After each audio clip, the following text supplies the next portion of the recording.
और पटना से बड़ी खबर, जहां बीजेपी चुनाव समिति की बैठक हुई। बीजेपी प्रदेश अध्यक्ष दिलीप जायसवाल का बयान सामने आया कि 60 सिटिंग सीट पर हमने चर्चा की है। जिस सिटिंग सीट के विधायक का प्रदर्शन अच्छा है, उनके खिलाफ माहौल नहीं है, उन्हें अगली बार भी मौका मिलेगा।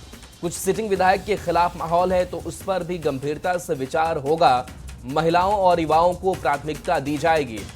जो बची हुई सीट है उस पर आज चर्चा करने की बात जायसवाल ने कही है। और साथ ही ये भी कहा कि एनडीए में कोई बड़ा भाई और छोटा भाई नहीं है। एनडीए पूरी एकजुटता के साथ चुनाव लड़ेगा और जीतेगा भी।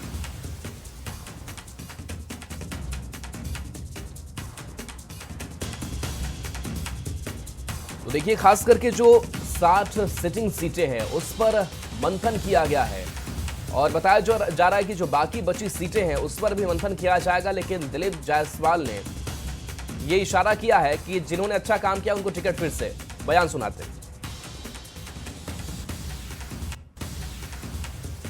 आज हम लोगों ने करीब 60 सीट पर चर्चा हम लोग कर पाए, सिटिंग सीट पर, बचे हुए सिटिंग सीट पर, और जो हारा हुआ हमारा सीट है जिस पर कि बीजेपी पिछले बार 2020 में लड़ी थी, उस पर कल फिर चर्चा होगी और कल फिर 6 बजे से चुनाव समिति की बैठक होगी।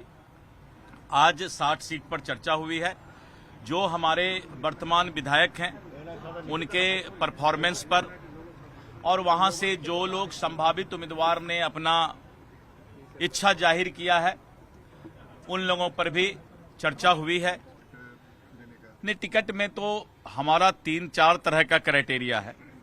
पहला है कि जिस सिटिंग सीट के विधायक का अच्छा परफॉर्मेंस है और जिनका रिपोर्ट भी सही है, एंटी इनकम्बेंसी नहीं है, तो वैसे परिस्थिति में वैसे सीट पर जो है विचार हुआ है कि उनको आगे हम लोग मौका दें। इस बार कोई बड़े भाई छोटे भाई की भूमिका नहीं है। इस बार एनडीए एकजुट होकर चट्टानी एकता के साथ आगाज करते हुए चुनाव लड़ रही है।